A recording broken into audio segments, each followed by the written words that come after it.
കാര്യങ്ങൾ അപ്ഡേറ്റ് ചെയ്യുന്ന ഒരു ഡിജിറ്റൽ ലൈബ്രറിയാണിത്, അല്ലെങ്കിൽ ഒരു ഡിജിറ്റൽ ഡയറിയാണിത്. അത് എന്റെ ഭൂതകാലം അങ്ങനെ അല്ലായിരുന്നു എന്ന് എന്തിനാണ് ഞാൻ ബോധ്യപ്പെടുത്താൻ നിൽക്കുന്നത്? ഞാൻ അതൊന്നും ഡിലീറ്റ് ചെയ്യാൻ ഉദ്ദേശിക്കുന്നില്ല, അതായിരുന്നു ഞാൻ. പക്ഷേ എന്റെ അന്നത്തെ നിലപാടുകളെ പൂർണ്ണമായും തള്ളിക്കളയുകയും വിദ്വേഷം അമിപ്പിക്കുന്ന അത്തരം പ്രസ്ഥാനങ്ങളോടുള്ള എന്റെ എല്ലാ വിയോജിപ്പുകളും തുറന്ന് പ്രകടിപ്പിച്ചുകൊണ്ട് അവിടെ നിന്ന് ഇറങ്ങിപ്പോന്ന് മതനിരപേക്ഷതയുടെയും സാമൂഹ്യ സമരസതയുടെയും ഒപ്പം സാഹോദര്യത്തിന്റെയും നിലപാട് സ്വീകരിച്ചുകൊണ്ട് UDF കയറി വന്ന ഒരാളാണ് ഞാൻ. ഇനി എന്നെ വർഗീയവാദി എന്ന് മുദ്ര കുത്തുന്നതിൽ എന്താ അർത്ഥമുള്ളത്?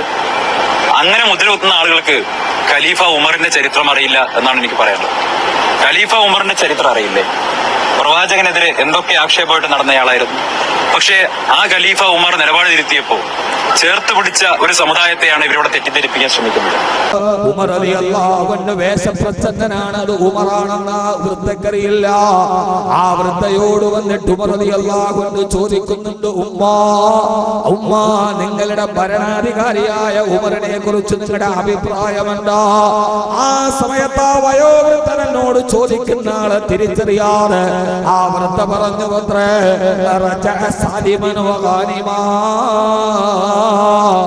ആ ഉമർ യുദ്ധവും കഴിഞ്ഞ് കുറെ സമ്പത്തുമായിട്ട് തിരിച്ചു വന്നിട്ടുണ്ടെന്ന് ആരോ പറയുന്നത് കേട്ടെന്ന വടുവൃദ്ധ മറുപടി പറഞ്ഞപ്പോ ഉമർ റളിയല്ലാഹു അൻഹു ചോദിച്ചു, ഉമ്മ അതല്ല നിങ്ങളോട് ചോദിച്ചത്. നിങ്ങളുടെ ഭരണാധികാരിയായ അറേബ്യയുടെ ഭരണാധികാരിയായ 22 സംസ്ഥാനങ്ങളടങ്ങുന്ന അറേബ്യൻ രാഷ്ട്രത്തിന്റെ ചെങ്കോലും കിരീടവും വെച്ച് ഭരിക്കുന്ന കാലത്ത് ആ ഭരണാധികാരിയായ ഉമറിനെ കുറിച്ച് നിങ്ങളുടെ ജനാഭിപ്രായമുണ്ടോ? ആദ്യമായിട്ട് ജനങ്ങളുടെ ഇടയിൽ ജനഹിത സർവേ നടത്തുന്ന ഭരണാധികാരി, ആ ഭരണാധികാരിയാണ് നീതി എന്ന 2 അക്ഷരത്തെ ലോകത്ത് നിലനിർത്താമെന്ന നീതിയുടെ പര്യായമായ സയ്യിദുനാ ഉമർ ഇബ്നുൽ ഖത്താബ് റളിയല്ലാഹു തആല അൻഹു. ആ ഉമർ റളിയല്ലാഹു അൻഹു ചോദിക്കുന്നത്, ഉമ്മ നിങ്ങളുടെ ഭരണാധികാരിയെ കുറിച്ചുള്ള അഭിപ്രായം എന്താ? മുഖം കൊടുത്തിട്ട് ആ വൃദ്ധയുടെ മറുപടി, ലാ ജസാഹുല്ലാഹു അന്നീ ഖൈറാ, ലാ ജസാഹുല്ലാഹു അന്നീ ഖൈറാ. ആ ഉമർ ജീവിതത്തിൽ ഗുണം പിടിക്കാതെ പോവട്ടെ, ആ ഉമർ നശിച്ചു പോകട്ടെ, അയാളെക്കാൾ കൊള്ളാത്തൊരു ഭരണാധികാരി ലോകത്ത് വന്നിട്ടില്ല. ഉമർ റളിയല്ലാഹു അൻഹു തന്നെ കുറിച്ചൊരു പ്രജയ അഭിപ്രായം പറഞ്ഞപ്പോ ഉമർ റളിയല്ലാഹു തആല അൻഹുവിന്റെ കണ്ണ് നിറഞ്ഞു പോയി. മഹാനവറുകൾ ചോദിച്ചു, ഉമ്മ നിങ്ങൾ ഉമറിനെ കുറിച്ച് എങ്ങനെ പറയാനുള്ള കാരണമെന്താ? ആ ഉമ്മ പറഞ്ഞു, ആ പയോവൃദ്ധ ബൈത്തുൽ മുഖദ്ദസിൽ നിന്ന് വരുന്ന വഴി അറേബ്യയുടെയും ഇറാഖിന്റെയും അതിർത്തി പങ്കെടുത്ത സ്ഥലത്തുള്ള മരുഭൂമിയിൽ താമസിക്കുന്ന ഒരു വയോവൃദ്ധയാണ്. ആ ഉമർ അധികാരത്തിൽ വന്നതിന് ശേഷം ഇതേവരെ എനിക്ക് ഒരു ഫിൽസ് പോലും പെൻഷൻ തന്നിട്ടില്ല. ഉമർ ഗുണം പിടിക്കാതെ പോട്ടെ, ലാ ജസാഹുല്ലാഹു അന്നീ ഖൈറാ. ആ വൃദ്ധ പറഞ്ഞു, ഉമർ നശിച്ചു പോവട്ടെ, അധികാരത്തിൽ വന്നിട്ട് ഇതേവരെ ഒരു ഫിൽസ് എനിക്ക് പെൻഷൻ തന്നിട്ടില്ല. ഈ പെൻഷൻ വലിയ പ്രശ്നമാണ്. നിങ്ങൾ ഇതിനെ രാഷ്ട്രീയമായിട്ടൊന്നും കൂട്ടണ്ട കേട്ടോ. എമ്മ ഇമ്മ LDF ഇമ്മ UDF എമ്മ ആണേലും ശരി ഇമ്മ ആണേലും ശരി, ഇതിനെ ആ രീതിയിലേക്ക് കൊണ്ടുപോകണ്ട. ലാ ജസാഹുല്ലാഹു അന്നീ ഖൈറാ. ഉമർ ഗുണം പിടിക്കാതെ പോവട്ടെ, എനിക്ക് പെൻഷൻ. ഈ പെൻഷൻ വലിയ പ്രശ്നമാണ്, വൃദ്ധയും പ്രശ്നമാണ്. അറിയക്കുട്ടി ഒന്നുമുണ്ട്.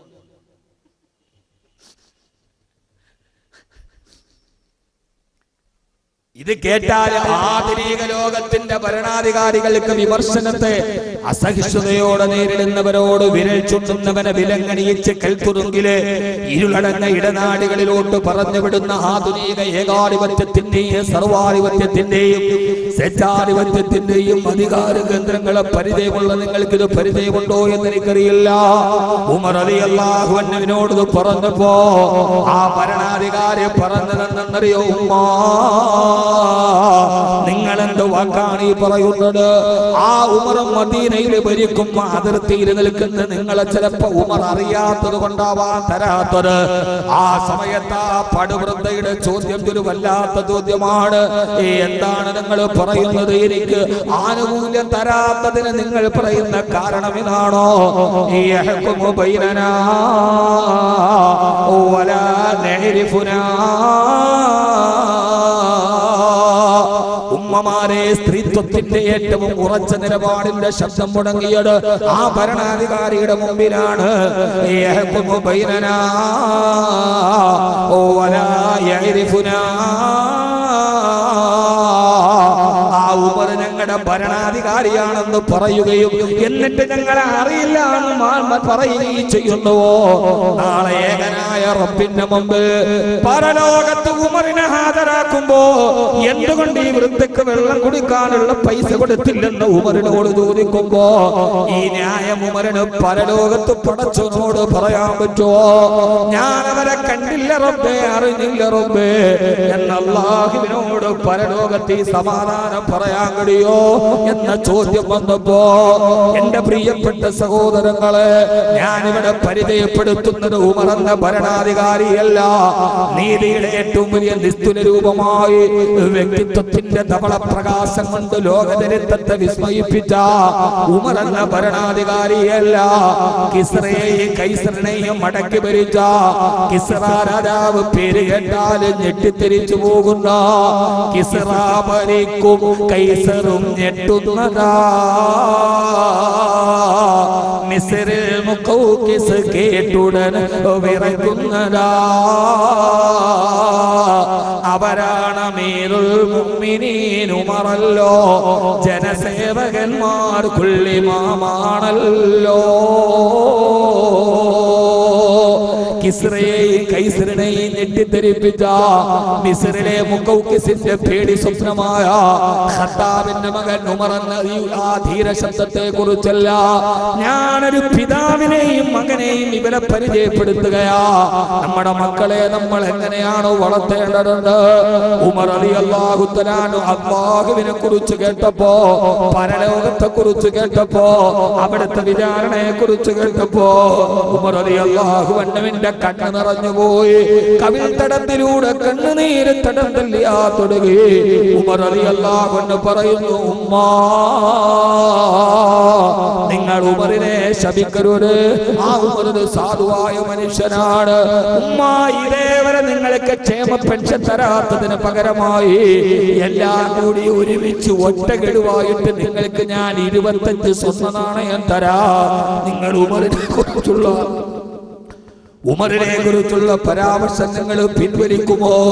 ആ ഉമ്മ പറഞ്ഞു, അതെ അതെ, ദാരിദ്ര്യത്തിന്റെ പട്ടിണിയുടെ അടിത്തട്ടിൽ നിൽക്കുമ്പോ 25 സ്വർണ്ണ നാണയം കിട്ടുക, അങ്ങനെ ഒറ്റ ഗഡുവായി നിങ്ങൾ എനിക്ക് തന്നാൽ ഞാനിത് പിൻവലിക്കാമെന്ന് പറയവേ മഹാനായ ഉമർ റളിയല്ലാഹു അൻഹു ആ തന്റെ പോക്കറ്റിൽ നിന്ന് 25 ദീനാറുകൾ എടുത്ത് ആ വയോവൃദ്ധയുടെ കയ്യിൽ കൊടുത്തിട്ട് പറഞ്ഞു, ഇനി ഉമറിന്റെ കാര്യത്തിൽ നിങ്ങൾ തൃപ്തിയാണോ? അതെ അതെ. ഉമറിനെ കുറിച്ച് പറഞ്ഞപ്പോൾ ഇത്രമേൽ കണ്ണ് നിറയാൻ നിങ്ങളാരെന്നാ വൃദ്ധ ചോദിച്ച ചോദ്യത്തിന് മറുപടി പറയാറ് പരലോകത്തിന്റെ പരമോന്നത നീതിന്യായ കോടതിയുടെ വിചാരണയുടെ വിഹുലതയോന്ന് ഉമർ റളിയല്ലാഹു അൻഹു കണ്ണ് നിറഞ്ഞപ്പോ മഹാനായ അബ്ദുല്ലാഹ് ഇബ്നു മസ്ഊദ് റളിയല്ലാഹു അൻഹു യാത്രാ സംഘത്തിൽ വന്ന ഉമർ റളിയല്ലാഹു അൻഹുവിനെ കാണാതെ അന്വേഷിച്ചു വരുമ്പോ ഒരു വൃദ്ധയുമായി മരുഭൂമിയിൽ സംസാരിച്ചു നിൽക്കുന്നത് കാണവേ അബ്ദുല്ലാഹ് ഇബ്നു മസ്ഊദ് റളിയല്ലാഹു അൻഹു വിളിച്ചു, പുത്രേ, യാ അമീറുൽ മുഅ്മിനീൻ, അല്ലയോ വിശ്വാസികളുടെ നേതാവേ. ആ വിളി കേട്ട വൃദ്ധ ഞെട്ടിത്തരിച്ചു പോയി. അക്കാലത്ത് അമീറുൽ മുഅ്മിനീൻ എന്ന് വിളിക്കപ്പെടാൻ കഴിയുന്ന യോഗ്യത അത് അറേബ്യയുടെ ഭരണാധികാരി കിസ്റയുടെ പേടി സ്വപ്നം അമീറുൽ മുഅ്മിനീൻ ഉമർ റളിയല്ലാഹു അൻഹുവിന് മാത്രമാണ്. താൻ ഇതേവരെ വിരൽ ചൂണ്ടിയത്, താൻ ശപിച്ചത്, താൻ നെഞ്ചിന് നേരെ വിരൽ ചൂണ്ടിയത് ഈ ലോകത്തിന്റെ അറേബ്യയുടെ ഭരണാധികാരിയായ ഉമറാണെന്ന് അറിഞ്ഞപ്പോ ആ ഉമ്മ കയ്യിൽ പിടിച്ച് പൊട്ടിക്കരഞ്ഞിട്ട് പറഞ്ഞു, ഉമറേ, എന്റെ അവിവേകം ക്ഷമിക്കണേ, എന്നോട് പ്രതികാരം എടുക്കരുത്, എന്നെ കൽത്തുറുങ്കിലെടുക്കരുത്. ആ സമയത്ത് ഉമർ റളിയല്ലാഹു അൻഹു, ഉമ്മ എന്താണ് പറയുന്നത്, ഞാനല്ലേ തെറ്റ് ചെയ്തത് എന്ന് പറഞ്ഞ വൃദ്ധയുടെ കൈകളിൽ ചേർത്ത് പിടിച്ച് അബ്ദുല്ലാഹ് ഇബ്നു മസ്ഊദ് റളിയല്ലാഹു അൻഹുവിനോട് പറയുന്നുണ്ട്, ഇബ്നു മസ്ഊദ്, ഒരു ചെറിയ കടലാസ് കൊണ്ടുവാ. എന്തിനാണ് ഇബ്നു അമീറുൽ മുഅ്മിനീൻ? കൊണ്ടുവരൂ, ഒരു കടലാസ് തോല് കൊണ്ടുണ്ടാക്കി എഴുതാൻ ഉപയോഗിക്കുന്ന ആ ബലകം കൊണ്ടുവന്ന് ഉമർ റളിയല്ലാഹു അൻഹു സ്വന്തം കൈപ്പടയിൽ മരുഭൂമിയുടെ സൈകത ഭൂമിയിൽ എഴുതുകയാണ്. ഹാദാ മാ സാറഹ ഉമറു ലിഫുലാനത്തി ബിന്തി ഫുലാൻ. ഇന്നയാളുടെ മകളായ ഇന്ന പെണ്ണുമായി ഉമർ എഴുതുന്ന ഒരു മസ്ലഹത്ത് കരാറാണിത്. വർഷങ്ങളായി അവർക്ക് ഞാൻ പെൻഷൻ കൊടുക്കാത്തതിന് പകരം ഒറ്റ തവണയിൽ ഞാനത് കൊടുത്തു തീർത്തിട്ടുണ്ട്. അബ്ദുല്ലാഹി ഇബ്നു മസ്ഊദ്, നിങ്ങൾ സാക്ഷിയാണ്, സാക്ഷിയാണ്, സാക്ഷിയാണ്. പരലോകത്തെ കുറിച്ചോ കവിൾത്തടത്തിലൂടെ കണ്ണുനീര് തടത്തല്ലിയാ തുടങ്ങി. അബ്ദുല്ലാഹി ഇബ്നു മസ്ഊദ്, നിങ്ങളാണ് സാക്ഷി, താഴെ ഒപ്പുവെച്ചോളൂ. ഇബ്നു മസ്ഊദ് റളിയല്ലാഹു അൻഹു താഴെ സാക്ഷിയായി പേരെഴുതി ഒപ്പുവെച്ചു. ആ സമയത്താണ് വാപ്പയെ നേസിച്ചിട്ട് പൊന്നുമോൻ വരുന്നത്. അതാ ഞാൻ പറഞ്ഞത്, ഇവിടെ ഞാൻ പറയുന്നത് ഉമർ എന്ന ഭരണാധികാരിയല്ല, ഉമർ എന്ന പിതാവിനെയാണ് ഞാൻ പരിചയപ്പെടുത്തുക. ആ ഉമർ റളിയല്ലാഹു അൻഹുവിന്റെ മകൻ അബ്ദുല്ലാഹി ഇബ്നു ഉമർ വാപ്പ വിളിക്കുന്നു, മോനെ അബ്ദുല്ലാ, വാപ്പാന്റെ പൊന്നുമോനെ അബ്ദുല്ലാ, ഈ എഴുതിയ കരാർ നീ ഒന്ന് സൂക്ഷിച്ചു വെച്ചേക്കണേ. എന്തിനാണുപ്പാ, എന്തിനാന്നറിയോ മോനെ? നിന്റെ വാപ്പ ഉമറും മരണമടഞ്ഞു കഴിഞ്ഞിട്ട് നിന്റെ വാപ്പാന്റെ മയ്യത്ത് കുളിപ്പിച്ചിട്ട് കഫന്നുണി പൊതിയുമ്പോ ഉപ്പാന്റെ കുട്ടി ഈ കരാറെഴുതിയ തോൽക്കഷണം ഉപ്പാന്റെ കഫന്നുണിയുടെ കൂടെ ഒന്ന് വെച്ചേക്കണേ. എന്തിനെന്നറിയോ? നാളെ എങ്ങാനും പരലോകത്ത് പടച്ചറപ്പിന്റെ കോടതിയിൽ വരുമ്പോ ആ സമയത്ത് ഈ വൃദ്ധയെങ്ങാനും ഉമറിനെതിരെ വിരൽ ചൂണ്ടിയാൽ എനിക്ക് തെളിവായിട്ട് എന്റെ പടച്ചറപ്പിന്റെ മുമ്പിൽ കാണിച്ചു കൊടുക്കാതെ ഈ കരാറല്ലാതെ ഉമ്മാപ്പാന്റെ കയ്യിലൊന്നുമില്ല മോനെ. അതുകൊണ്ട് മോനെ അബ്ദുല്ലാ, മോനെ അബ്ദുല്ലാ, ഉപ്പാ ജീവിതത്തിൽ ചെയ്തത് നന്മയാണെന്നറിയാൻ മകനെ നീ ഇത് സൂക്ഷിച്ചു വെക്കണമെന്ന് വസിയത്ത് കൊടുത്ത ഉപ്പയെ പരിചയപ്പെടുത്തി. എന്റെ പ്രിയപ്പെട്ട സഹോദരാ, നമുക്ക് നമ്മുടെ മക്കളോട് പറയാൻ കഴിയോ? ഉമർ റളിയല്ലാഹു അൻഹു തന്റെ ജീവിതത്തിലുടനീളം പൊന്നുമോൻ അബ്ദുല്ലാഹി ഇബ്നു ഉമറിനെ കൂടെ കൂട്ടിയിരുന്നു. പ്രധാനപ്പെട്ട കാര്യങ്ങൾക്കൊക്കെ സാക്ഷിയാക്കിയിരുന്നു. മോനെ അബ്ദുല്ലാ, വാപ്പ അറിയാതെ ചെയ്ത ഒരു തെറ്റിന്റെ പ്രായശ്ചിത്തമാണിത്. സഹോദരാ, നമ്മുടെ മക്കളോട് പറയാൻ കഴിയോ? നമ്മുടെ മക്കളോട് ഇതേപോലെ മോനെ വാപ്പാക്ക് ഇങ്ങനെ ഒരവസ്ഥയുണ്ട്, എന്റെ പൊന്നുമോനതിന് സാക്ഷിയാണെന്ന് നമ്മുടെ പ്രവർത്തനങ്ങൾക്ക് സാക്ഷിയാക്കാൻ നമ്മുടെ മക്കളെ നമുക്ക് നിർത്താൻ കഴിയുന്ന അവസ്ഥയിലേക്ക് നമ്മൾ മാറിയിട്ടുണ്ടോ? നിങ്ങളൊന്ന് ആലോചിച്ചു നോക്ക്. മോനെ അബ്ദുല്ലാ, മോനെ അബ്ദുല്ലാ, നീ ഇത് എഴുതി വെച്ചേക്കണം, വാപ്പാന്റെ കഫത്തുണിയിൽ വെക്കണം. ഒരു വാപ്പയും മകനും തമ്മിലുള്ള വാപ്പാക്ക് ഖശിയത്തുണ്ടായപ്പോ വാപ്പ, അവിടെ വേറെ എത്ര സഹാബികളുണ്ട്, അവിടെ എത്ര സഹാബികളുണ്ട്. സിദ്ദീഖുൽ അക്ബർ റളിയല്ലാഹു അൻഹുവിന്റെ കൂട്ടുകാരനാണ് അബ്ദുല്ലാഹി ഇബ്നു മസ്ഊദ് റളിയല്ലാഹു അൻഹു. ആരാ അബ്ദുല്ലാഹി ഇബ്നു മസ്ഊദ് റളിയല്ലാഹു അൻഹു? ചില്ലറക്കാരനല്ല, സാഹിബുൻ ഇലാ റസൂലില്ലാഹ്, ഹബീബായ നബി തങ്ങളുടെ ചെരുപ്പ് പിടിച്ചുകൊണ്ട് നടന്ന സഹാബി. നമുക്ക് പറ്റൂ പറയാൻ? എന്റെ മോൻ, ഞാൻ പറയാണ് മോനെ, വാപ്പാടെ ഇതിന് നീയാണ് സാക്ഷി.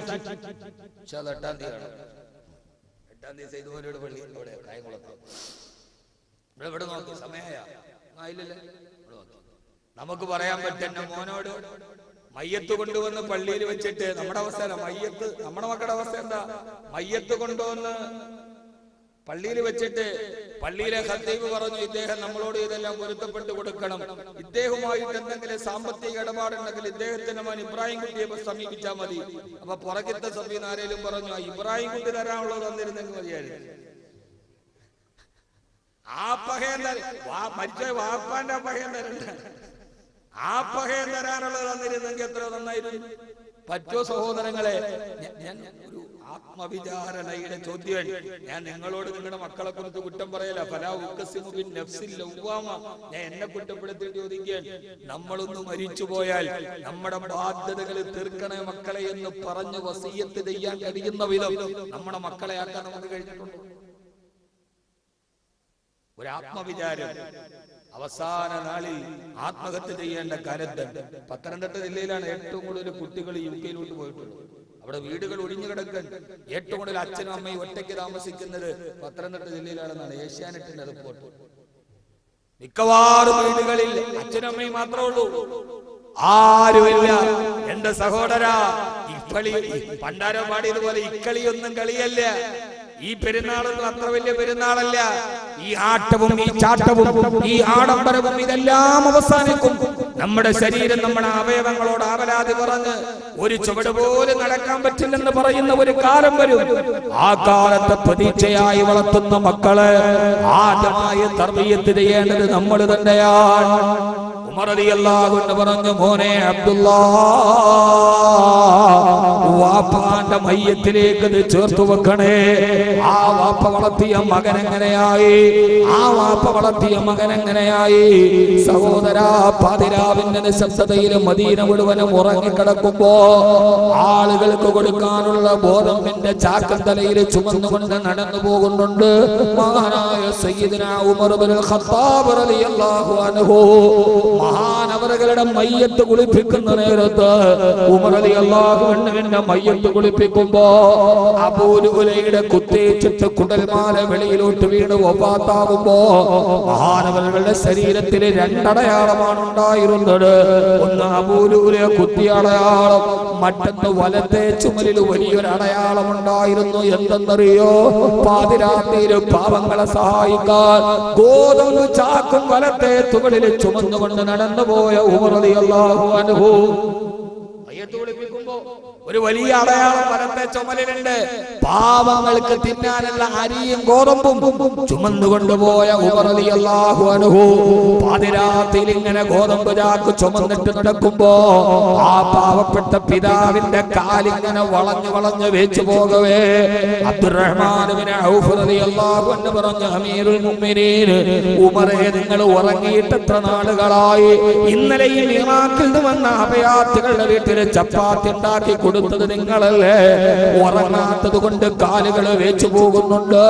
കുറച്ചു നേരം ആ ചുമട് എന്റെ തലയിലേക്ക് വെക്കൂ, ഞാനത് ചുമക്കാന്ന് പറഞ്ഞപ്പോ ആ സമയത്ത് ഉമർ റളിയല്ലാഹു അൻഹു തിരിച്ചു നിന്നിട്ട് മദീനയുടെ ഒരു രാത്രിയിൽ ചോദിക്കുന്നുണ്ട്, ഏ അബ്ദുറഹ്മാൻ ഇബ്നു ഔഫ്, അന്തലാ തഹ്മിലു ഔസാരി യൗമൽ ഖിയാമ, നാളെ പരലോകത്ത് അല്ലാഹു പാവത്തിന്റെ ചുമടെടുത്തെന്റെ തലയിൽ വെക്കുമ്പോ ഇബ്നു ഔഫേ ഒരൽപ്പനേരം മാറി ചുമക്കാൻ നിങ്ങൾ എന്റെ കൂടെ ഉണ്ടാകുമോ? ഉണ്ടോ എന്നാ നീ വാ. ഒരു വാപ്പയുടെ ഏറ്റവും വലിയ ഗുണം ശഅബാന്റെ രാത്രി, ബറാത്തിന്റെ രാത്രി, റമളാൻ എടുക്കാറായി. സഹോദരാ, ഇതൊരു വലിയ വിഷയം തന്നെയാണ്. സക്കാത്ത്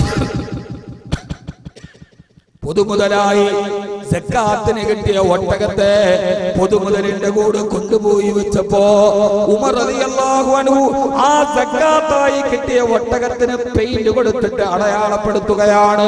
കാരണം അത് ബൈത്തുൽ മാലാണ്, അത് ആളുകളുടെ സ്വത്തുകളാണ്. അത് സ്വത്തുക്കൾ ബന്ധുക്കൾക്കും സ്വജനങ്ങൾക്കും പക്ഷപാതിത്വത്തോടെ വിതരണം ചെയ്താൽ പടച്ചവന്റെ മുമ്പിൽ പരലോകത്ത് വിചാരണയുടെ നാളിൽ കണക്ക് ബോധിക്കണം. ആ ഒട്ടകത്തെ പെയിന്റ് കൊണ്ട് ഇങ്ങനെ അടയാളപ്പെടുത്തുമ്പോ ഒരൊട്ടകം കൈവിടിപ്പിച്ചു ഓടിയത്രേ. വയോവൃദ്ധനായ ഉമർ റളിയല്ലാഹു അൻഹു ആ ഒട്ടകത്തിന്റെ പുറകെ പാഞ്ഞു പാഞ്ഞു പോയി. ആ വയോവൃദ്ധൻ ഇങ്ങനെ വെച്ചു പോയപ്പോ വീട്ടിലിരുന്നിട്ട് അലി റളിയല്ലാഹു തആല ഈ കാഴ്ച കാണുന്നുണ്ട്. യുവാവായ അലി റളിയല്ലാഹു അൻഹു വിളിച്ചു പറഞ്ഞു, യാ അമീറൽ മുഅ്മിനീൻ, അല്ലയോ മുഅ്മിനീങ്ങളുടെ നേതാവേ, ഈ വാർദ്ധക്യകാലത്ത് എന്തിനാണ് ഒട്ടകത്തിന്റെ പുറകെ ഓടുന്നത്? യുവാവായ ഞങ്ങളില്ലേ, അനാകു ഫീകൽ ബഈർ, അനാകു ഫീകൽ ബഈർ, ആ ഒട്ടകത്തെ ഞാൻ പിടിച്ചു കൊണ്ട് തരാം, നിങ്ങൾ അവിടെ ഇരുന്നോ എന്ന് പറയവേ ഓട്ടത്തിന്റെ ഇടയിൽ അലി റളിയല്ലാഹു അൻഹുവിന്റെ വിരൽ ചൂണ്ടിയിട്ട്, ഏ അലിയേ, അന്തലന തക്ഫീനി യൗമൽ ഖിയാമ, അന്തലന തക്ഫീനി യൗമൽ ഖിയാമ, പരലോക നാളിൽ പടച്ചവൻ ചോദ്യം ചെയ്യാൻ ഉമറിനെ പിടിച്ചു നിർത്തുമ്പോ അന്ന് നീ എനിക്ക് സഹായിക്കാൻ മതിയാവില്ല അലിയേ, അതുകൊണ്ട് നീ നിന്റെ ജോലി നോക്ക്. ഉമർ ഈ ഒട്ടക എടുത്ത് പിടിച്ചു കൊണ്ടുവന്ന് അതിനെ ഞാൻ അടയാളമിട്ടിട്ട് ബൈത്തുൽ മാലിൽ നിന്ന് മാറ്റി നിർത്തട്ടെ എന്ന് പറഞ്ഞ് വാർദ്ധക്യകാലത്ത് ഒരു ഹറാമിന്റെ സമ്പാദ്യം തന്നെ സമ്പാദ്യത്തിന് വരാതിരിക്കാൻ, തന്റെ മക്കൾക്ക് കൊടുക്കുന്ന ഭക്ഷണത്തിന് ഹറാമ് വരാതിരിക്കാൻ ഓടി നടന്ന ഉമർ റളിയല്ലാഹു അൻഹു എവിടെ? എന്റെ പ്രിയപ്പെട്ട സഹോദരാ, ലോട്ടറി എടുത്തിട്ട് ആ ലോട്ടറിയുടെ പൈസ കൊണ്ട് മക്കൾക്ക് ആഹാരം കൊടുക്കുന്നവര്, പലിശ പൈസ കൊണ്ട് മക്കൾക്ക് ഭക്ഷണം കൊടുക്കുന്നവര്, എന്നിട്ട് അല്ലാഹുവിന്റെ മുമ്പിൽ മക്കൾ നന്നാവാൻ ദുആ ചെയ്യുന്നവര്, ഒരു വാപ്പയ്ക്ക് ഉണ്ടാകേണ്ട ആദ്യത്തെ പ്രധാനപ്പെട്ട ഗുണം വലക്കദ് അതൈനാ ലുഖ്മാനൽ ഹിക്മാ, ലുഖ്മാനെ ഞാൻ ഹിക്മത്ത് നൽകിയിട്ടുണ്ട്. ആ ഹിക്മത്ത് നമുക്ക് ഓരോരുത്തർക്കും ഉണ്ടാവണം. മദീനത്തൂടെ നടന്നു പോകുമ്പോ കൊച്ചുകുട്ടികളുടെ കരച്ചിൽ കേൾക്കുമ്പോ അഭയാർത്ഥി ക്യാമ്പിൽ ഒരു ഉമ്മയുടെ മടിയിലിരുന്നിട്ട് കൊച്ചുകുട്ടി ഇങ്ങനെ വാവിട്ട് നിലവിളിക്കുകയാ. ഉമർ റളിയല്ലാഹു അൻഹു പറഞ്ഞു, ഉമ്മ ഉസ്കുതി സബിയത്തിക്ക്, ആ കുഞ്ഞിനോടൊന്ന് കരയാതിരിക്കാൻ പറ. ആ ഉമ്മ പറഞ്ഞു, എങ്ങനെ കരയാതിരിക്കും?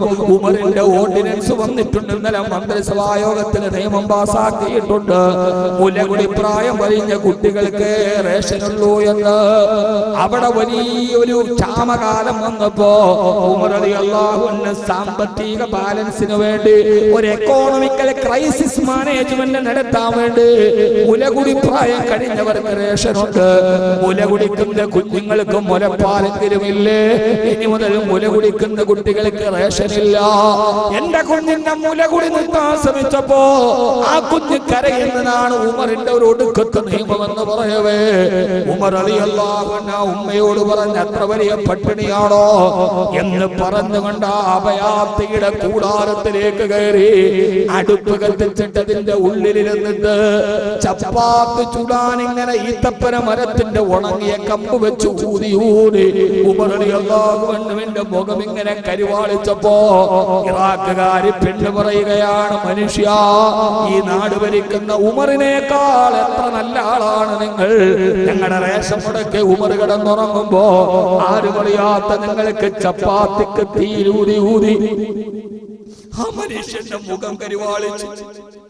ആരും അറിയാത്ത ഒരാൾക്ക് ചപ്പാത്തി ഉണ്ടാക്കി കൊടുക്കാൻ ഊതി ഊതി മുഖം കരിവാളിച്ചപ്പോ ആ ഉമ്മ പറയുന്നുണ്ട്, ഉമറിനേക്കാൾ അന്ത അഫ്ളലു മിൻ ഉമറ, നിങ്ങൾ ഉമറിനേക്കാൾ ശ്രേഷ്ഠനാണല്ലോ.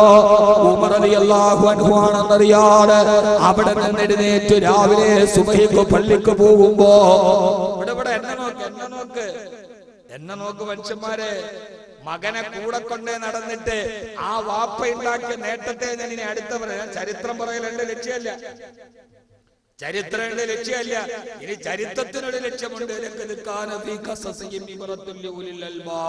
ചിന്തിക്കുന്നവർക്ക് കഥകളിൽ ദൃഷ്ടാന്തവുമുണ്ട്. ആ മനുഷ്യർ സുബഹിക്ക് ഇമാമത്ത് നിൽക്കുമെന്നൊരായത്തോടെ വഖിഫൂഹും ഇന്നഹും മസ്ഊലൂൻ മാലകും ലാ തനാസറൂൻ. നാളെ പരലോകത്ത് ചെല്ലുമ്പോ സ്വർഗത്തിലേക്ക് എല്ലാവരും നടന്നു പോകുമ്പോ അല്ലാഹു പറയും, വഖിഫൂഹും, നിക്കവിടെ, ഇന്നഹും മസ്ഊലൂൻ, ചില ചോദ്യങ്ങൾക്ക് ഉത്തരം പറയാറുണ്ട്. ആ ആയത്തെ ഉമർ റളിയല്ലാഹു അൻഹു വിട്ട് നിലവിളിച്ച് ആയത്ത് തുടർന്നോകാൻ കഴിയാതെ വഖിഫൂഹും ഇന്നഹും മസ്ഊലൂൻ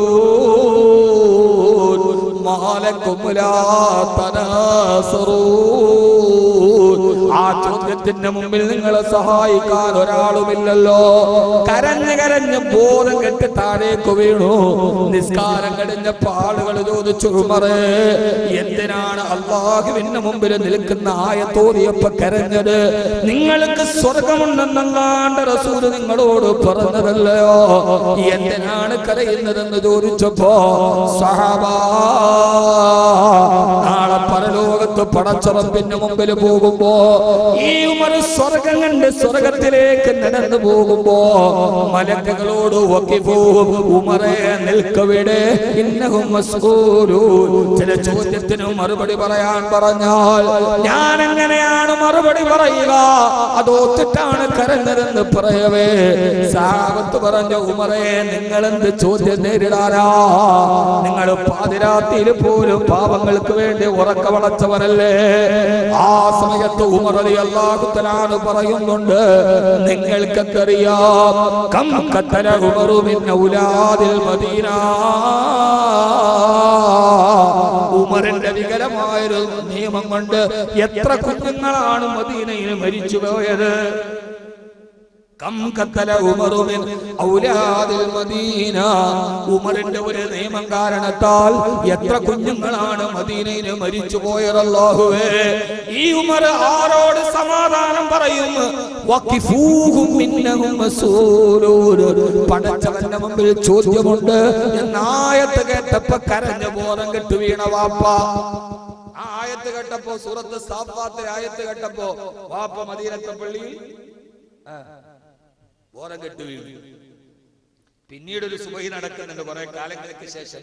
അതേ പള്ളിയിൽ അതേ മിഹ്റാബിൽ ഒരു സുബഹി നടക്കുന്നുണ്ട്. ഇമാമ കയറി നിന്നു, ഖുർആൻ ഓതാൻ തുടങ്ങി. ഫാത്തിഹയ്ക്ക് ശേഷം സുബഹിയുടെ ആദ്യത്തെ റക്അത്ത് ഓതി ആയത്തെ യൗമ യഖൂമുൻ നാസു ലിറബ്ബിൽ ആലമീൻ.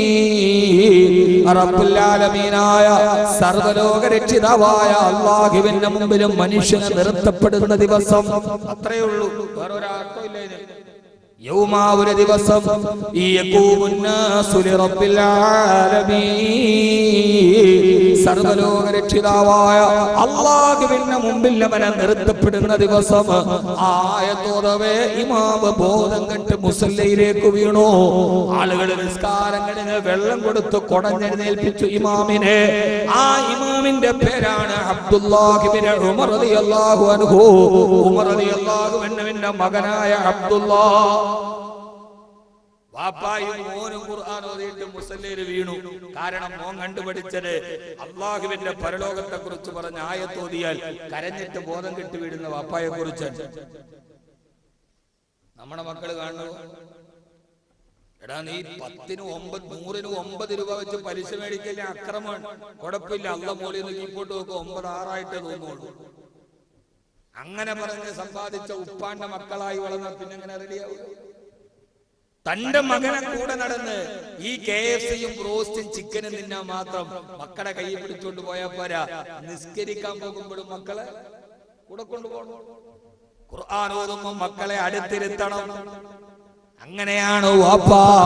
വഖൈറുൽ ഹിക്മത്തി ഖശിയത്തുല്ലാഹ്. അതിനെ പറയാൻ ഒത്തിരി ഉദാഹരണമുണ്ട്, പക്ഷെ സമയം വളരെ കുറവാണ്. ഒറ്റ ആയത്തുമേ നമ്മൾ ഇരിക്കുകയാണ്. അല്ലാഹു അക്ബർ. 10:40. അതുകൊണ്ട് ആദ്യം ബാപ്പയ്ക്ക് എന്തുണ്ടാവണം? ബാപ്പയ്ക്ക് എന്തുണ്ടാവണം? ഖുശൂ ഉണ്ടാകണം, പടച്ചോനെ പേടിയുണ്ടാവും. ഉമ്മാക്ക് പേടിയുണ്ടാവണം, ഉമ്മാക്ക് ആദ്യം പേടിയുണ്ടാവണം. അതെങ്ങനെയാ? ഉമ്മ എന്ന് പറഞ്ഞ ഉമ്മ വേറൊരു ഹാലാണ്. പിന്നെ അത്യാവശ്യം തീരെന്ന് പറഞ്ഞാൽ ഇപ്പൊ ഓൺലൈനിലാണ്. രാവിലെ ഓൺലൈനിൽ 3-4 ഒരു ചാനലൊക്കെ എടുത്ത് വെച്ച് അതിന്റെ കൂടെ എന്തെങ്കിലുമൊക്കെ കാട്ടിക്കൂട്ടി നമ്മുടെ ദീനിപ്പം മിക്കവാറും ഓൺലൈനിലൊക്കെ. ഓൺലൈൻ ദീനാണ്. എന്റെ പൊന്നുപങ്ങളെ നടക്കില്ല. കാരണം ഫാത്തിമയുടെ വീട്ടിലെ ഖദീജ ബീവിയുടെ വീട്ടിലെ ഫാത്തിമ ജനിക്കൂ. ഖദീജ ബീവിയുടെ വീട്ടിലെ ഖദീജയുടെ മടിത്തട്ടിലെ ഫാത്തിമ ജനിക്കൂ. ഇബ്രാഹിമിന്റെ തർബിയത്തിലെ ഇസ്മായിൽ ജനിക്കൂ. അല്ലാതെ വാപ്പാ ഫിറൗനായിട്ട് നടന്നിട്ട് മോൾ ആസിയാണെന്ന് പറഞ്ഞാൽ നടക്കൂല. ആ ഒരു സാഹചര്യത്തിലേക്ക് നടക്കില്ല. ഖദീജ റളിയല്ലാഹു അൻഹയുടെ വീട്ടിലാണ് ഫാത്തിമ ബീവി പറഞ്ഞത്. പറയാനുള്ള സമയമില്ല. ആ ധാർമ്മിക ബോധത്തിലൂടെ നമ്മൾ നടത്തണം. അല്ലാഹു തൗഫീഖ് നൽകട്ടെ. പാതിരാവിന്റെ നിശബ്ദതയിൽ നടന്നു പോകുമ്പോ ഇനി പറയണ വെറുതെ അല്ല. വാപ്പ നിസ്കരിച്ചിട്ട് വീഴണ കണ്ടു മോൻ പിന്നെ ആയത്തോതിയപ്പോ വീഴാൻ തുടങ്ങി. കാണണ്ടേ? അങ്ങനെ ആ പരമ്പര നന്നാവൂ. അങ്ങനെ പരമ്പര നന്നാവൂ. അല്ലാതെ നമ്മുടെ പരമ്പര നന്നാവില്ല. ഉമ്മമാരെ, പാതിരാവിന്റെ നിശബ്ദതയിൽ ഉമർ റളിയല്ലാഹു അൻഹു നടന്നു പോകുമ്പോ ആ നടന്നു പോകുന്ന സമയത്ത് ഉമ്മ പറയുന്നു, മോളെ പാലിൽ വെള്ളം ചേർക്ക. ഉമ്മ പാലിൽ വെള്ളം ചേർത്താൽ ഉമർ അറിയില്ലേ? മോളെ ഉമർ വീട്ടിൽ കിടന്ന് ഉറക്കമല്ലേ, പാലിലെളുപ്പം വെള്ളം കുടിക്കുക. ഇതാക്കാന ഉമറു നായിമൻ ഫറബ്ബുൽ ഉമറു യഖ്ലാ. ഉമ്മ ഉമർ ഉറങ്ങിയാലും ഉമറിന്റെ റബ്ബ് ഉറങ്ങില്ലല്ലോ ഉമ്മ. ആരുടെ കണ്ണ് വെട്ടിച്ചാലും അള്ളാന്റെ കണ്ണ് വെട്ടിക്കാൻ പറ്റും ഉമ്മ. ഒരു തെറ്റ് ചെയ്യാൻ തന്റെ ഉമ്മ പറഞ്ഞപ്പോ ആ ഉമ്മയോട് റബ്ബിനെ കുറിച്ച് ഓർമ്മിപ്പിച്ചു കൊടുത്ത മകളുടെ വാക്ക് കേൾക്കുന്നുണ്ട് മഹാനായ ഉമർ റളിയല്ലാഹു അൻഹു.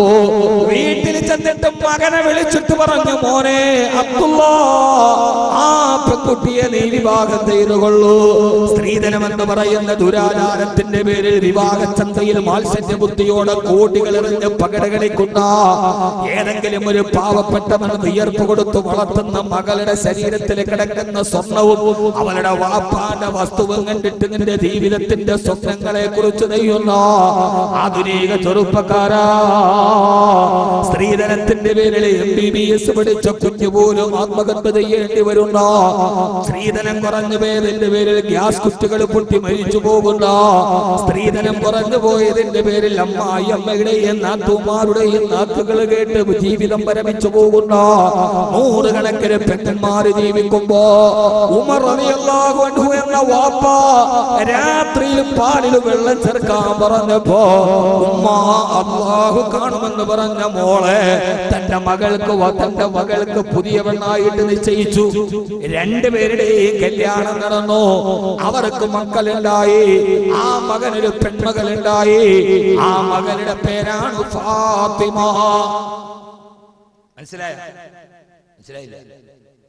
മനസ്സിലായില്ലയോ? ആ മോളെ തന്നെ മകനെ കെട്ടിച്ചു കൊടുത്തു. അവർക്കൊരു കുട്ടി ഉണ്ടായി. അവർക്ക് ഒരു മോളുണ്ടായി. ആ മോളുടെ പേരാണ് ഫാത്തിമ. ഏത് ഫാത്തിമ?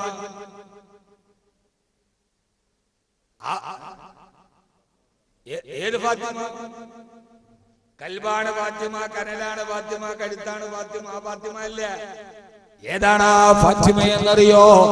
ആ ഫാത്തിമയെ നിങ്ങൾക്ക് എല്ലാവർക്കും അറിയാം. അങ്ങാര് എന്നറിയില്ലേ, അങ്ങീ നാട്ടിലെ രാജാവല്ലേ, അങ്ങ് വെറും നാരണയില്ല യാചകനാണെന്നോ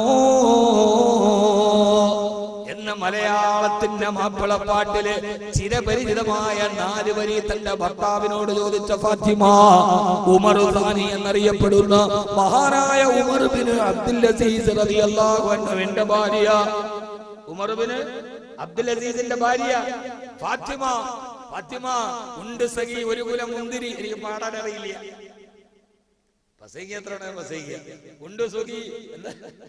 ഉണ്ട് സഖി ഒരു കുലം മുന്തിരി. ഒരു കുലം മുന്തിരി വാങ്ങിക്കാൻ ആർക്ക്? രാജാവിന് 4 അണ കയ്യിലില്ല. ഭാര്യ ചോദിക്കാൻ, അങ്ങാര് എന്നറിയില്ലേ, അങ്ങീ നാട്ടിലെ രാജാവല്ലേ, അങ്ങയുടെ കയ്യിൽ 4 അണയില്ല. ഇല്ല ഫാത്തിമ, എന്റെ കയ്യിലില്ല. ഫാത്തിമ ആരാ? ഫാത്തിമ ഒരു വലിയ കുടുംബത്തിലെ അംഗമാണ്. എന്റെ സഹോദരങ്ങളെ, സഹോദരിമാരെ, രാവിലെ എഴുന്നേറ്റാൽ ഇഷ്ടപ്പെട്ടവന്റെ കൂടെ ഇറങ്ങിപ്പോകുമ്പോ കാല് വിറക്കുന്ന പെൺമക്കൾ ഉണ്ടാകുന്നത് ദീനീബോധമുള്ള ഉമ്മമാരുടെ വീട്ടിലാണ്. ഇത് ഉമ്മട്ടിക്കിട്ടോ, ഉമ്മ അവിടെ വീടിയോ ഇവിടെ വീടിയോ, ലോകത്തുള്ള മുഴുവൻ ആഭാസത്തിലും നമ്മുടെ പെണ്ണുങ്ങൾ ഉള്ളിലേക്ക് വന്നു. കേസ് വന്ന എന്റെ ബഹുമാനപ്പെട്ട നാരീമിത്രങ്ങളെ, പെണ്ണുങ്ങളെ എന്ന് വിളിച്ചാലേ കേസായി, നാരീരത്നങ്ങളെ എന്ന് വിളിച്ചാലേ ഉള്ളൂ പറ്റുള്ളൂ. ആ ഒരു ബോധത്തിലേക്ക് പോകുമ്പോഴാണ് നമ്മുടെ മക്കൾ ഇവരായി മാറുക. അല്ലാഹു നമ്മുടെ മക്കളെ സ്വാലിഹീങ്ങളാക്കട്ടെ. ആമീൻ പറയ്. അല്ലാഹു നമ്മുടെ മക്കളെ സ്വാലിഹീങ്ങളാക്കട്ടെ. ഒരു പിതാവിന് ആദ്യ ഹിക്മത്തുണ്ടാവണം. അത് പറച്ചവനെ കുറിച്ചുള്ള പേടിയാ. ലുക്മാനോട് ഞാൻ പറഞ്ഞു, അനിഷ്കുറുലില്ലാ, ലുക്മാൻ എന്ന പിതാവേ, അല്ലാഹു നിനക്ക് തന്ന അനുഗ്രഹങ്ങൾക്ക് നന്ദി ചെയ്യണേ. അല്ലാഹു ഒരു പിതാവിന് കൊടുത്ത ഏറ്റവും വലിയ അനുഗ്രഹത, ഒരു പിതാവിനും മാതാവിനും അല്ലാഹു നൽകുന്ന ഏറ്റവും വലിയ അനുഗ്രഹത മക്കൾ. മക്കൾ ആൺമക്കൾ അനുഗ്രഹമാണ്, പെൺമക്കൾ ആൺമക്കൾ അനുഗ്രഹമാണ്, പെൺമക്കൾ അനുഗ്രഹമല്ല. അങ്ങനെ എന്റെ പൊന്നുമക്കളെ ഇതൊന്നും കട്ട് ചെയ്തിട്ടല്ലേ ഫുള്ള് കേൾക്കണം. ആൺമക്കൾ അനുഗ്രഹം, പാപ്പാനും ഉമ്മാനെ താങ്ങാനും തലോടാനും ഒക്കെ. പക്ഷെ പെൺമക്കൾ അനുഗ്രഹമല്ല. പിന്നെന്താണ് നബിയെ? പെൺമക്കൾ നിന്റെ സ്വർഗമാണ്, പെൺമക്കൾ നിന്റെ പ്രതിഫലമാണ്. ആർക്കെങ്കിലും ആർക്കെങ്കിലും 3 പെൺമക്കൾ ഉണ്ടാവുകയും ആ പെൺമക്കളെ അവരെ നന്നായിട്ട് അദബ് പഠിപ്പിച്ചു അല്ലാഹുവിന്റെ ദീനനുസരിച്ച് പർദയിട്ട് തലമുറച്ച് ആ പെൺമക്കളെ ദീനനുസരിച്ച് വളർത്തുകയും എന്നിട്ട് അവരെ നല്ല രീതിയിൽ കല്യാണം കഴിച്ച് വിടുകയും ചെയ്താൽ ആ മാതാപിതാക്കൾക്ക് സ്വർഗം ഉറപ്പാണെന്ന് നബി മുഹമ്മദ് മുസ്തഫ. അതുകൊണ്ട് ആൺമക്കൾ അനുഗ്രഹമാണ്, പെൺമക്കൾ ഐശ്വര്യാണ്, പ്രതിഫലമാണ്. പെൺമക്കൾ സ്വർഗമാണ്. ഒരാൾക്ക് 3 പെൺമക്കൾ അവിടത്തോനെ ആണുണ്ടായില്ലല്ലോ എന്ന് പറയല. എന്റെ പൊന്നുമങ്ങളെ 3 എണ്ണത്തിനെ കിട്ടി, നന്നായി വളർത്തി, കെട്ടിച്ചു വിട്ടു, നല്ല സാലിഹായ മക്കളെ കെട്ടിച്ചു വിട്ടു, സ്വർഗോറപ്പാണ്. 3 ആൺമക്കള് തടാകടിമാരി എണ്ണമ്പാത്തുമാരി 3 എണ്ണം അതിനെ വളർത്തി 3 എണ്ണത്തിനെ കെട്ടിച്ചു വിട്ടാലൊന്നും സ്വർഗം പെട്ടെന്ന് കിട്ടൂല. പക്ഷേ 3 പെൺമക്കളാണെങ്കിലോ. അതുകൊണ്ട് ഞാൻ ആയത്തപ്പടി തന്നെ പറയാൻ ലുക്മാനോട് ഞാൻ പറഞ്ഞു, അനിഷ്കുറുലില്ലാഹ്, അല്ലാഹുവിനെ നീ ശുക്ർ ചെയ്തോ, പടച്ചോ നിനക്ക് അനുഗ്രഹം തന്നിട്ടുണ്ട്. അനുഗ്രഹം മക്കളെ, ആ അനുഗ്രഹം മക്കളാണെന്നുള്ള ഇശാറത്താണ് അടുത്ത ആയത്ത്. സമയ എത്ര വരെ പോയാ? ഞാൻ പറഞ്ഞ സമയം 11 മണി, 12 മണി. ഒരു കരുണയില്ലാത്ത മനുഷ്യൻ. ഞാനെന്നോട് ദായി രാവിലെ പറഞ്ഞ് 8 മണിക്ക് തുടങ്ങും. അതുകൊണ്ട് ഞാൻ ഇന്നലെ കോഴിക്കോട് പോയിട്ട് അവിടെ നിന്ന് പരിപാടി കഴിഞ്ഞ് അങ്കമാലി വന്നിറങ്ങി 2-3 പരിപാടിയിലൊക്കെ പെടുത്ത് പാഞ്ഞ് വെടികൊണ്ട് വെരുക്ക് വരണമായിരിക്കും. ഞാൻ ഇവിടെ 8 മണിക്ക് തുടങ്ങുന്നതിനുള്ളൂ. അദ്ദേഹം പറഞ്ഞ വാക്ക് വലിച്ച് 8 മണിക്ക് തുടങ്ങി, എന്റെ അല്ലെന്ന് മാത്രം 7:30 തുടങ്ങി. എന്റെ പ്രിയപ്പെട്ട, ഇത് ബറാത്ത് രാവും കൂടിയാണ്. നമുക്ക് ദുആയോടെ പിരിയാൻ ഇൻഷാ അല്ലാഹ്. ഒരു അരമണിക്കൂർ കൂടി.